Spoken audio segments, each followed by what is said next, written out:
Chers compatriotes, les signes annonciateurs sont déjà là. Premier signe. Dans son discours de vœux aux Congolais, Kabila conditionne déjà avec des mots à peine couverts la réussite de cet accord au climat de sécurité qui doit régner sur toute l'étendue de la République démocratique du Congo. Or, au même moment, il prépare en coulisses avec l'aide des généraux collabos congolais et le soutien des armées régulières du Rwanda et de l'Ouganda, des grandes opérations militaires pour déclencher le trouble et la guerre à travers toute la République démocratique du Congo en vue de repousser l'organisation des élections et prolonger la transition de 2 à 3 ans. Cette manœuvre politique relève de la stratégie du chaos constructeur que nous avons plusieurs fois longuement décrite dans nos écrits et adresses et auxquels recourent chaque fois les experts de Kigali. Cette stratégie-là échappe totalement aux préoccupations de la classe politique congolaise, obnubilée par le gain immédiat d'argent et de pouvoir fictif. On nous signale une vaste opération de recrutement des jeunes Tutsis rwandais massivement infiltrés en République démocratique du Congo avec leurs parents depuis des années. Ces jeunes Rwandais, qui connaissent déjà leur nouveau pays qu'est la République démocratique du Congo, ainsi que les langues locales, sont recrutés et envoyés dans des centres de formation militaire au Rwanda. Ils en reviendront dans quelques mois pour remplacer les militaires de troupes congolaises qui seront, eux, mis à la retraite anticipée, comme ce fut le cas il y a 2-3 ans avec les officiers généraux et supérieurs de l'armée. Ce plan vise à installer en République démocratique du Congo dans les 2 années à venir une armée et une police composées majoritairement d'éléments tutsis rwandais avec mission de mieux asseoir l'occupation de la République démocratique du Congo sur tout le territoire. Pourquoi Hippolyte Kanambe a choisi l'Ouganda pour faire sa déclaration politique avec toute l'arrogance qu'on lui connaît, annonçant qu'il ne organiserait pas les élections et qu'il se maintiendrait au pouvoir par défi comme il en a l'habitude. Mais pourquoi il a fait toutes ces déclarations en Ouganda? Voici quelques faits qui expliquent ce geste. Lors du voyage officiel que Kanambe a effectué à Mondoué le 4 août, puis à Mweya en Ouganda, suivi d'un autre voyage qu'il a effectué à Rubavu au Rwanda le 12 août, alors que Kagame était secrètement au parc en Ouganda où ils se sont retrouvés à Troyes dans le Queen Elizabeth Park. Les 3 hommes ont tenu à faire ensemble une évaluation de la situation politique de la région, à la lumière de la pression qu'ils sont en train de subir, tous les 3 ensemble. Et à l'occasion, ils ont reproché à Hippolyte Kanambe sa faiblesse, son incompétence.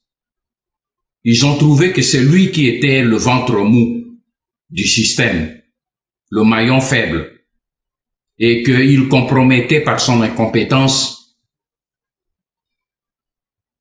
tout le plan du Tutsi Power dans la région des Grands Lacs. Alors ils lui ont demandé de pouvoir reprendre la situation en main en République démocratique du Congo, après les assurances qu'il leur a données que je vais vous révéler. Ils lui ont demandé de reprendre la situation et le contrôle de la situation en République démocratique du Congo, renforcer votre pouvoir. C'est ainsi que, à son retour de l'Ouganda, Joseph Kabila a tenu immédiatement autour de lui une réunion dans la nuit du lundi 8 août de quelques hauts membres du staff du Tutsi Power. Parmi eux étaient notamment présents Azarias Ruberwa, Moïse Nyarugabo, le général Bisengimana, le général Yav, le général Olenga et le gouverneur Chisambo ainsi que le premier ministre Matata Ponyo. Dès le début de la réunion, Kabila leur a posé une question. Voulez-vous que je cède à la pression des Américains, de la communauté internationale et des Congolais et que je cède le pouvoir, ou voulez-vous que je résiste, que je m'y maintienne et que nous puissions résister? Eh bien, la réponse, comme vous vous en doutez, a été unanime. Tous lui ont demandé de pouvoir se maintenir et de ne pas céder d'un pouce parce que il y va de la vie de tous les Tutsi Power.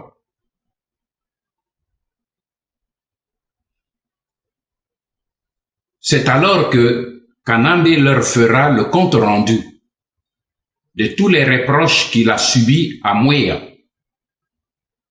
en Ouganda, de la part de ses deux sponsors, Kagame et Museveni. Et il a demandé alors aux membres du Tutsi Power de transcender leurs divergences, d'arrêter des rivalités internes et de faire bloc derrière lui, comme on le lui a demandé. Et c'est à l'occasion qu'il a demandé à Azarias Ruberwa et au général Bisengimana de mettre en état d'alerte et d'activer les troupes spéciales rwandaises qui sont sous leur commandement à Kinshasa pour que celles-ci s'apprêtent à s'aimer la terreur dans la ville de Kinshasa pour dissuader la jeunesse congolaise, la foule qui leur fait si peur, à passer à une phase supérieure de résistance pour les chasser hors du Congo. Et pour mieux sensibiliser ces compatriotes Tutsi rwandais, Hippolyte Kanambe a attiré leur attention sur un danger imminent qui guette le Tutsi Power. C'est la prise de conscience de la jeunesse congolaise de Kinshasa et de l'intérieur du pays. La diaspora, c'était déjà fait et c'est la diaspora qui a travaillé. C'est pour ça qu'il a stigmatisé le travail de la résistance de la diaspora. Et il a demandé que les principaux acteurs qui menacent le travail du Tutsi Power soient sérieusement ciblés dans tous les niveaux et dans tous les secteurs.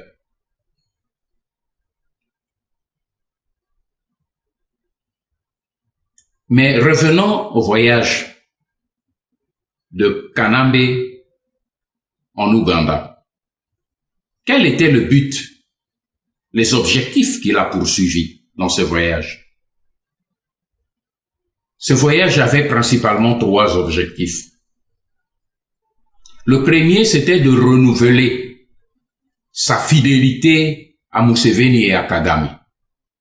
Parce qu'il savait que ces 2 hommes commençaient à perdre confiance en lui. Parce qu'il savait que ces 2 hommes, comme ils le lui ont reproché d'ailleurs lors de la rencontre, n'avaient plus confiance en lui et commençaient à avoir peur de perdre tout le plan d'occupation et de balkanisation du Congo pour lequel ils ont investi pendant près de 20 ans, de perdre tout cela à cause de Kanambe. Et Kanambe avait mission de pouvoir les rassurer qu'ils pouvaient prendre les choses en main et qu'ensemble ils pouvaient renforcer leur rang. C'est comme cela que ils ont tous les trois décidé de créer comme deuxième objectif le front de solidarité. Parce que comme vous le savez, tous les trois sont en sursis sur le plan international. Le pouvoir de Kaguta Museveni, comme vous le savez, est fortement contesté de l'intérieur de l'Ouganda. Kagame, comme Kanambe, alias Joseph Kabila, ils sont tous les deux soumis à une forte pression intérieure et extérieure, parce qu'ils sont tous les deux à la fin de leur mandat constitutionnel et doivent se retirer. Donc, tous les trois sont condamnés à faire bloc ensemble. Moi, je peux les considérer comme une association des malfaiteurs qui doivent faire bloc pour réaliser leurs méfaits et assurer que le plan machiavélique qu'ils ont sur la République démocratique du Congo puisse aller jusqu'à son aboutissement. Enfin, le troisième objectif de cette rencontre en Ouganda et au Rwanda, c'était pour renforcer la synergie entre le pouvoir tenu par les gouvernements Tutsi à Kampala, à Kigali et à Kinshasa. Parce qu'ils ont, dans leur analyse, relevé que la chute d'Hippolyte Kanambe, alias Joseph Kabila, à Kinshasa, en RDC, que la chute de son pouvoir entraînera ipso facto la chute du pouvoir Tutsi à Kigali et favorisera le retour au pouvoir de la majorité Hutu au Rwanda avec la complicité du gouvernement Tutsi au Burundi et du gouvernement congolais libéré qui aura chassé le Tutsi Power de son territoire. Voilà pourquoi ils ont pratiquement proclamé leur union, être sauvés ensemble ou mourir ensemble. Et ils sont plus que jamais déterminés pour pouvoir aller jusqu'au bout. Mais Kabila a dû donner à Yoweri Museveni des garanties de sa fidélité. Quelles sont ces garanties? Premièrement, il a autorisé au gouvernement de Museveni d'exploiter le gisement de pétrole du lac Albert du côté congolais. Parce que comme vous le savez, depuis la découverte de ce gisement, l'Ouganda a commencé depuis plusieurs années déjà à exploiter le gisement du côté ougandais. Mais comme il n'y a pas de mur sous le sol, après plusieurs années, maintenant c'est le gisement du côté congolais qui commence à glisser du côté de l'Ouganda. Et cela devait normalement poser problème, mais Kanambe est allé pour lui garantir de pomper même le pétrole du côté congolais, moyennant des arrangements financiers qui se feraient au niveau privé.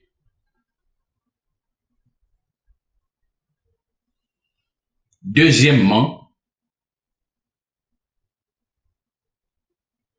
Kanambe a décidé de créer avec Museveni pour faciliter l'implantation du pouvoir ougandais dans la partie nord du province orientale. Il a décidé de créer un front militaire commun, comme il avait fait avec Paul Kagame au Rwanda, Et ce front militaire sera composé du côté zaïrois, du côté congolais, par des militaires namibiens qui sont déjà implantés, comme nous vous l'avions déjà dit, à Beni, dans la région de Beni, mais qui opèrent sous l'uniforme de FARDC et de la police nationale congolaise. Comme cela, à chaque fois qu'ils tuent, qu'ils pillent, la communauté internationale et les médias mensonges internationaux parlent des militaires de FARDC congolais. Tout le monde connaît la vérité, mais tout le monde s'arrange pour véhiculer le mensonge. Mais le front commun serait composé d'un côté par les militaires namibiens et de l'autre côté par les militaires des troupes rwandaises, ougandaises. Cela pour faciliter rapidement l'opération d'implantation du pouvoir ougandais et surtout de parachever le processus d'annexion du Kivu et de la partie Est à l'Ouganda et au Rwanda. Nan Joseph Kabila à remettre une valise, il y a 5 millions de dollars oyo atindeli John Numbi, général John Numbi na Katanga, à remettre valise wana na maboko ya Major Papi Kasongo alias Excoda, un proche de John Numbi, azalaki na Kinshasa. 5 millions. Et keipo na nini parce que nani John Numbi ye motu azali ko loger epai na ye na ferme na ye o babengi yango Beijing. Kuna na Katanga azali ko loger ba soda nyonso oyo Gedeon Kiungu autaki na bango te oyo bomonaki Kanambe abongisaki bayamba ye na lokumu et tout ça babinela ye bakei bango nyonso bazali au moment tozosola bazali interné avec les troupes de John Numbi na ferme ya Beijing na Katanga. Ngana zo pesa ba précision. Pe Kanambe atindeli ye 5 millions de dollars pona kofuta basoda wana pi pona nini na solde na bango pona nini parce que nini Kiungu Gedeon Kiungu na ye John Numbi basengeli ba lancer une fausse guerre civile na Katanga. Bakosala yango concomitamment na oye kosalema na Kinshasa sous la coordination ya général Bisengimana, Tango Fort pe Ruberwa. Et zekoti nangana pe sabino 4e information. Et qu'on complète na outi ko yebisa bino sikoyo na ko pesa détail nango tout de suite. 4e information, le 13 dimanche le 13 novembre oye outi koleka de 22h à 2h du matin réunion monene ya Tutsi Power et Salemaki na GLM na résidence ya Janet Kanambe. Réunion wana esangisaki groupe ya ba membre ya Tutsi Power, mais exceptionnellement quelques collabos alliés ya ba Tutsi Power ba prendre part pe na réunion wana. Côté ya ba Tutsi Power, ezalaki présent na réunion wana James Kabarebe qui a présidé la réunion. Hippolyte Kanambe parce que hier azali sous les ordres de James Kabarebe, mais c'est James Kabarebe qui a présidé la réunion. Hippolyte Kanambe azalaki na réunion wana, Azarias Ruberwa, Moïse Nyarugabo, Général Bisengimana. Donc il y avait aussi un conseiller, il y a militaire, il y a Paul Kagame, parce que il faut na fungo la parenthèse pour nous expliquer que Paul Kagame a sous na confiance mingi na James Kabarebe te. Yangwana alingaka na ba réunion minene lokwa nengo wana motu na ye moko azala wana po appelé ça y est rapport en direct de tout ce que James Kabarebe fera, parce que James Kabarebe, le quoi, ça va et vient, à développer intérêt privé na epe kuna na mboka na biso. Et puis un autre participant à la réunion, ezalaki Bizima Karamueto, et puis Rugwiza. Côté ya participant congolais, allié collabo, ezalaki général Amis Tango Fort, Jules Katumbwe, yé azali petit frère ya John Numbi, et bras droit ya Kalev, o yazali âgé ya Aner. Et puis, un autre participant, ezali le fameux major Kasongo Papi, alias Escoda, Oyo, Kanambe, a pesa qui est 5 millions, mais a pesa qui est après réunion, Oyo Bango Batena, qui justement, dimanche, il y a, et pas il a déconaillé, Jeannette Kanambe, à l'issue de cette réunion de Azua qui valise à 5 millions, pour na komemela, nani John Numbi, pour na Katanga. Objet à réunion ezalaki nini. Premier objet à réunion ezalaki James Kabarebe ayaki ko informer bango nyonso officiellement que kobanda mokolo wana Azarias Ruberwa azali désigné comme chef des opérations militaires pour coordonner oyo nyonso ezoko salema na Kinshasa, na Katanga, pe na Kivu. Le coordonnateur militaire ezali Ruberwa. Yemoto azali yemoto ako planifier les actions oyo ya fausse guerre civile oyo balingi ko déclencher yango na Katanga, na Kinshasa, pe na Kivu. Yé moto ako coordonner ba généraux wana nyonso. Il est même question na zoko loba yango parce que oyo na décidé na loba yango pour na déranger plan na bango. Na yebi ke balingi ko sala yango. Soki même balingi ko sala mais boyeba ke balingi ko sala yango. Po oyo nga na zoko lobela bino, boyeba ke na zoko lobela bino na retard. Pong nasili ko pesa ba élément oyo nyonso. Il y a plus de 2 semaines, nasili ko pesa yango na New York, na ba responsable oyo nazena bango na contact na ONU, na communiqué yango na Washington, na communiqué yango na Paris, na communiqué yango na Bonn, na communiqué yango pe na Londres. Nyonso naze ko yebisa bino na communiqué yango déjà.